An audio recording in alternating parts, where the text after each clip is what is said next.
She told me real guys do mind their girl partying with her boss. I didn't respond. 3 words changed my relationship forever. Real guys don't. That's what she said when I questioned her about these late-night team building sessions with her boss. Real guys don't mind, real guys don't worry, real guys don't ask questions. So I stopped asking questions, I stopped talking entirely. And in that silence I discovered something that would make any man's blood run cold. See, while she was teaching me what real guys do. Her boss was showing me what real bosses do to other men's girlfriends. Dear Narrative Hub customer, before you get lost in this epic adventure, I have one big favor to ask. Statistics have shown us that most of our customers have not yet subscribed to this channel. Subscribe now and help us hit 1,000 subscribers to unlock even more epic tales. Thank you. Our apartment, which had always felt like a sanctuary, suddenly felt like a courtroom. Jennifer stood by the kitchen island, scrolling through her phone, the picture of casual defiance. I was on the couch, the TV muted, the silence between us growing louder than any argument we ever had. Her words hung in the air, thick and suffocating. Real guys don't mind. It wasn't a statement, it was a verdict. She had found me guilty of some masculine failure, of not living up to an unwritten code of conduct I was apparently supposed to have memorized. And my sentence? To sit there and take it. Before all this, things were simple. We were James and Jennifer. We built IKEA furniture together, argued about which takeout to order, and knew each other's coffee orders by heart. Life was a comfortable rhythm. Then she got the new job, marketing associate at a high-flying tech firm. The opportunity of a lifetime, she'd called it. Her boss, Christopher Davis, was a legend in the industry, a charismatic shark known for his aggressive growth strategies and even more aggressive corporate culture. At first, the late nights were understandable. Deadlines, project launches, I'd make her dinner, have it waiting when she finally dragged herself through the door past 10. But then the work dinners started. Then came the team-building sessions. They were always last-minute, always mandatory, and always, it seemed, involved a high-end cocktail bar. The rhythm of our life was disrupted, replaced by a new unsettling beat, a beat that pulsed with unanswered texts and solo dinners. When I first brought it up gently, I was branded as insecure. When I asked who was going, the answer was always a vague, "Oh, just the team." But the stories she'd tell afterward never seemed to match. She'd mention inside jokes that only she and Christopher understood. She'd flash a new, expensive pen he'd gifted the whole team, though I never saw anyone else with one. The red flags weren't just flags anymore. They were giant, waving banners on a parade route I was being forced to watch from the sidelines. Which brought us to tonight, to her final, damning judgment. Real guys don't mind their girl partying with her boss. I didn't respond, I didn't yell, I didn't plead. I just sat there letting the silence do the work. Her casual confidence began to falter. She looked up from her phone, a flicker of uncertainty in her eyes. She expected a fight, she had prepared for one. My silence was a move she hadn't anticipated. In that moment, watching her, I made a decision. Arguing was a losing game. Pleading was pathetic. If she was going to lay down the rules of this new game, then fine. But I wouldn't be playing for her, I'd be playing for the truth, and I was about to change the rules. I didn't know it then, but my silence wasn't weakness. It was the sound of a man's entire world shifting. It was the first move in a Cold War she didn't even know I had declared. The next morning, the atmosphere was thick with unspoken words. Jennifer was getting ready for work, a little too cheerful, a little too loud, as if trying to fill the void I had created with my silence. She thought she had won. As she was tying her hair up, I walked into the kitchen and poured 2 cups of coffee. I handed one to her. "You're right," I said, my voice even. "I was being out of line last night. You work incredibly hard. You deserve to blow off steam with your team. I'm sorry." The relief that washed over her face was palpable. It was like watching a dam break. She smiled, a genuine, dazzling smile I hadn't seen in weeks. "Thank you for understanding," she said, squeezing my arm. "I knew you'd get it." She didn't get it. She didn't get it at all. My agreement wasn't a surrender, it was camouflage. While she was celebrating her victory over her insecure boyfriend, I was 3 steps ahead, playing a game she didn't even know had started. She walked out the door that morning thinking she had a real guy at home. What she really had was a strategist. My first move was reconnaissance, the digital battlefield. I didn't look at her social media, that was amateur hour. She would have that locked down. I started with the periphery. She mentioned a junior analyst, a guy named Nicholas Hall. I found him on Instagram, public profile, bingo. I scrolled back through weeks of posts. Fitness pics, brunch spots, the usual, and then I found it. A post from 2 weeks ago, timestamped 11:47 p.m. on a Wednesday. The night of the big project launch celebration. It was a group photo tagged at a swanky rooftop bar called The Alibi. There were about 8 of them from her company, and right in the middle was Jennifer. She was laughing, head tilted back, her hand resting casually on Christopher Davis's forearm. He had his arm draped around the back of her chair, not quite touching her, but the gesture was proprietary, possessive. The rest of the team looked more like background actors than active participants. It wasn't a team celebration, it was a court, and Christopher was the king on his throne with Jennifer beside him. It wasn't damning, but it was a crack, a hairline fracture in the perfect story she had built. But I knew this was just the beginning. What I needed was something more concrete, and I had a feeling I knew where to get it. I had a friend, Kevin Harris, a quiet IT guy who worked for a different company in the same skyscraper as Jennifer. It was a long shot, but long shots were all I had. I met Kevin for lunch at a sandwich shop across the street from their building. We talked about sports, about work, the usual stuff. Then, as casually as I could, I steered the conversation. So, Jennifer's company, Vexler Tech, seems like a real pressure cooker. She's been working crazy hours. Kevin chewed his sandwich thoughtfully. Vexler, yeah, they're known for that, especially that marketing VP, Christopher Davis. The guy's a machine, but he's got a reputation. My heart rate quickened. Reputation, how so? He leaned in, lowering his voice. He has this mentorship thing he does, takes a young, ambitious employee under his wing. Always a woman. It's all team building and networking opportunities after hours. They get a few perks, maybe a small promotion. But then after 6 months, maybe a year, they're gone. They either quit suddenly or get transferred to a dead-end branch office. Happened to a girl named Elizabeth Thompson last year, and a woman named Amy Lee before her. It's a pattern.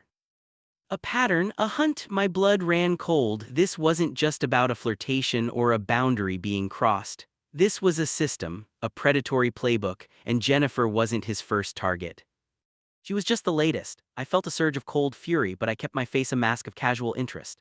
I thanked Kevin for the info, paid for lunch, and walked out into the bright afternoon sunlight feeling like I was in a shadow. The game had just gotten infinitely more dangerous. I wasn't just trying to save my relationship anymore. I was trying to save her from a predator she didn't even see. And the most chilling part, she was actively defending him. That night, I was sitting on the couch when Jennifer got home. She dropped her keys in the bowl by the door and threw her work bag on the floor. "You will not believe the day I had," she sighed, collapsing next to me. "Long one?" I asked, my voice neutral. "The longest, but Christopher was amazing. He totally had my back in the presentation with the senior partners." She was glowing when she talked about him, and it turned my stomach. She was so engrossed in telling me about her work victory that she left her phone on the coffee table when she went to get changed. And then it happened.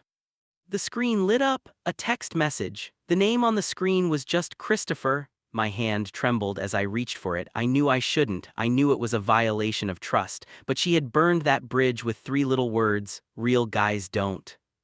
The message on the lock screen was short, chilling, and it changed everything. It read, "Last night was incredible. Can't stop thinking about our strategy session. He has no idea, does he?" Winking face. My world tilted on its axis. Last night she had told me she was working late with the entire team, finalizing a report, a strategy session, the sickening wink emoji. He has no idea, does he? The sheer, unadulterated arrogance of it, the condescension. He wasn't just crossing a line, he was taunting me from the other side of it. This was the proof. This was the smoking gun. My first instinct was to throw the phone against the wall, to scream, to confront Jennifer the second she walked back into the room and watch her perfect world shatter. But then I remembered Kevin's words. The pattern, Elizabeth Thompson, Amy Lee. If I exploded, I would be playing right into Christopher's hands. He wanted me to be the insecure boyfriend. He wanted me to lose control. It would validate everything he'd likely been telling her about me. It would drive her further towards him. No. I put the phone back down on the table exactly where she left it. My heart was a jackhammer against my ribs, but my hands were steady. My rage cooled, hardening into something else. Something cold, sharp, and patient. Checkmate in 3 moves, that's what I needed. He thought he was playing checkers with a fool. He was about to find out he was in a chess match with a grandmaster, and I had just seen his queen. He thought he had just sent a taunt to his new favorite employee.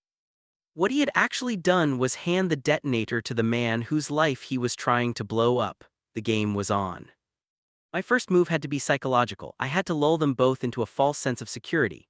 The next few days, I was the model of the real guy she wanted. I stopped asking where she was going. When she said she had a late team dinner, I just smiled and said, "Have fun, you deserve it." I made her favorite meals. I listened intently as she talked about work, even feigning admiration when she mentioned Christopher's name. Her relief was so profound it was almost pathetic. She was happier, more relaxed than she'd been in months. She thought she'd finally trained me, molded me into the compliant partner her new life required. The condescension was subtle, but it was there. She saw my acceptance not as a gift but as her due. She had won, and her victory made her careless. That was move 1, the feint. While she was celebrating, I was working. I spent my nights digging, not like a jealous boyfriend but like an investigative journalist. I used the names Kevin had given me, Elizabeth Thompson and Amy Lee. It wasn't easy. They had scrubbed their public profiles clean of anything related to Vexler Tech, but the internet never truly forgets. I found a comment Amy Lee had left on an old industry forum, years ago, complaining about a toxic mentor at a previous job who blurred professional lines. She didn't name him, but the details were uncannily similar. For Elizabeth, I found a connection through a university alumni network. I sent her a carefully worded message, introducing myself as a researcher looking into corporate mentorship programs and their potential pitfalls. I didn't mention Vexler.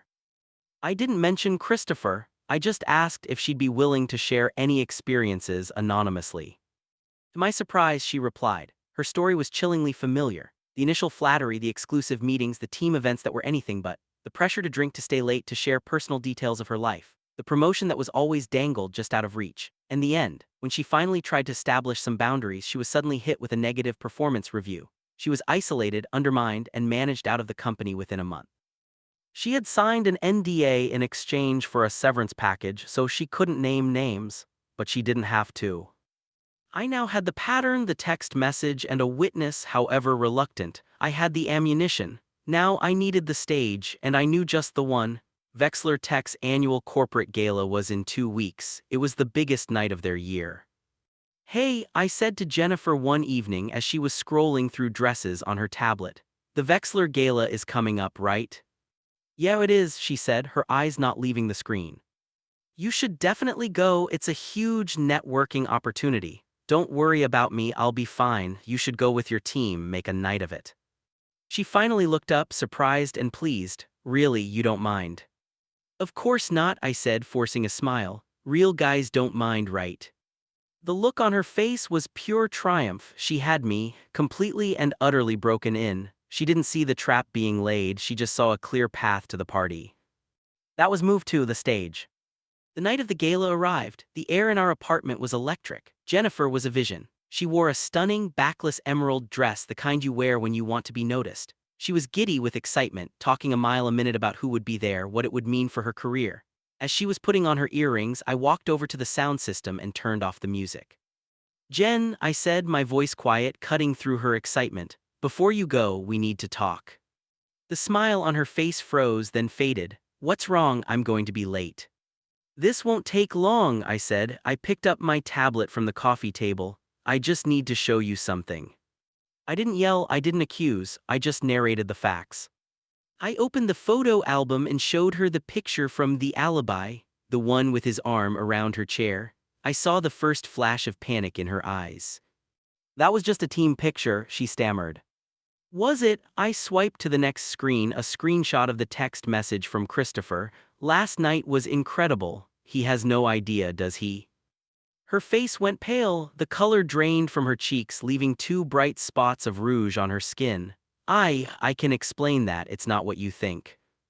"Then explain this." I opened the anonymous testimony from Elizabeth Thompson and then the forum post from Amy Lee. I read them aloud, my voice flat, devoid of emotion. As I spoke, I watched her crumble.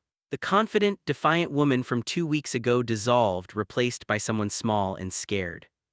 When I finished, there was a long, heavy silence. Then the tears came, not crocodile tears but racking, desperate sobs. "I'm so sorry," she wept, sinking onto the edge of the couch, careful not to wrinkle her dress. "It's not what it looks like. Nothing happened, not physically." I waited.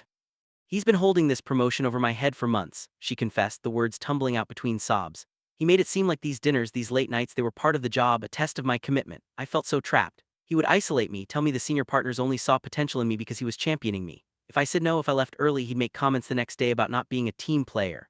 I was so scared of losing everything I'd worked for." "In the text," I asked, my voice still cold. "That was from last night," she whispered. "We were the last 2 in the office. He tried to kiss me, I pushed him away and left. That text, he was trying to make it seem like something it wasn't, trying to pull me back in." "So you lied to me," I stated. "You manipulated me with that real guy's line. Why not just tell me the truth? Why not trust me?" "Because I was ashamed," she cried out. "I was embarrassed that I couldn't handle it on my own. I didn't want you to see me as weak. I thought if I could just play the game long enough to get the promotion, I could get away from him. Using that line on you it was easier than admitting I was in over my head. It was a stupid, horrible thing to do, I know. I looked at the woman crying in front of me. I had expected a confession of betrayal. What I got was a confession of fear, and in that moment I realized my opponent was never really her. It was him. The game wasn't over. It was time for the final move. I looked at her, then down at my phone. "I believe you," I said softly. Her head shot up, her eyes wide with a mixture of shock and hope. "And he's about to find out what a real guy actually does." She looked confused. "What do you mean?" "While you were getting ready," I said, my voice hardening again, "I was busy." I held up my phone and showed her an email I had drafted. The subject line was stark: confidential HR complaint regarding VP Christopher Davis. In it, I had compiled everything. The photos, the anonymized testimonies from Elizabeth and Amy, which I presented as part of a pattern of behavior, the screenshot of his text message to Jennifer, and a final paragraph explaining that I had more evidence and more witnesses ready to come forward if a swift and thorough investigation was not launched immediately. The recipient list was short but powerful: the CEO of Vexler Tech and the head of Global Human Resources. "You sent this," she whispered, her voice trembling. "Not yet," I said. "I have it scheduled to be sent in 5 minutes, right as the opening speeches at the gala are beginning." I then picked up my phone, scrolled to Christopher's contact number, and attached the screenshot of the email draft. I typed out a short message to him. It said, "Checkmate, your king is about to fall." I hit send. That was move 3, the checkmate. We sat in silence. We didn't go to the gala. We didn't need to. I could picture it perfectly. Christopher standing there in his $1,000 tux, glad handing clients the king of his castle. His phone buzzes. He glances at it, a smirk on his face, probably expecting another message from Jennifer. And then he sees my message. He sees the screenshot of the email. He sees the names of his past victims. He sees the words HR complaint.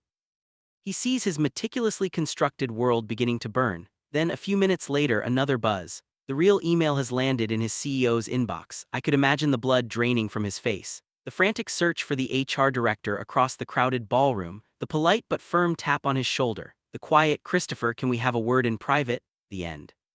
His career wouldn't just be over, it would be scorched earth. In the world of corporate sharks, the smell of blood in the water travels fast. No NDA was going to save him from this.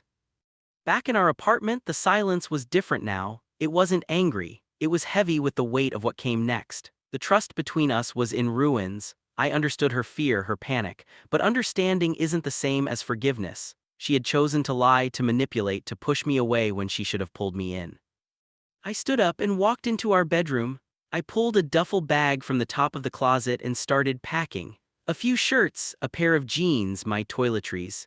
Jennifer followed me, standing in the doorway, her beautiful emerald dress now looking like a hollow costume. "What are you doing?" she asked, her voice barely a whisper. "I didn't stop packing." "He manipulated you," I said, my back to her, "and to deal with it, you manipulated me. We're broken, Jen." "We can fix it," she pleaded. "I can fix it. I'll do anything." I zipped the bag and finally turned to face her. I looked into her tear-streaked face, and for the first time in a long time, I felt nothing but a profound sadness. "A real guy," I said, my voice quiet but firm, "doesn't tolerate being lied to. He doesn't let the person he loves treat him like an obstacle. You need to figure out who you are without him pulling the strings. And I need to figure out if the man you were with is someone I can ever be again." I walked past her, out of the bedroom. I placed my key on the kitchen island right next to the bowl where she had dropped hers just a few hours ago in what felt like a different lifetime. As I walked out the door, I didn't look back. She told me what a real guy does. In the silence, I had to learn it for myself. A real guy doesn't worry. He doesn't just ask questions, he finds answers. And most importantly, when a line is crossed, he respects himself enough to walk away. She thought she was teaching me a lesson. In the end, I was the one who had to teach her and myself, the hardest one of all.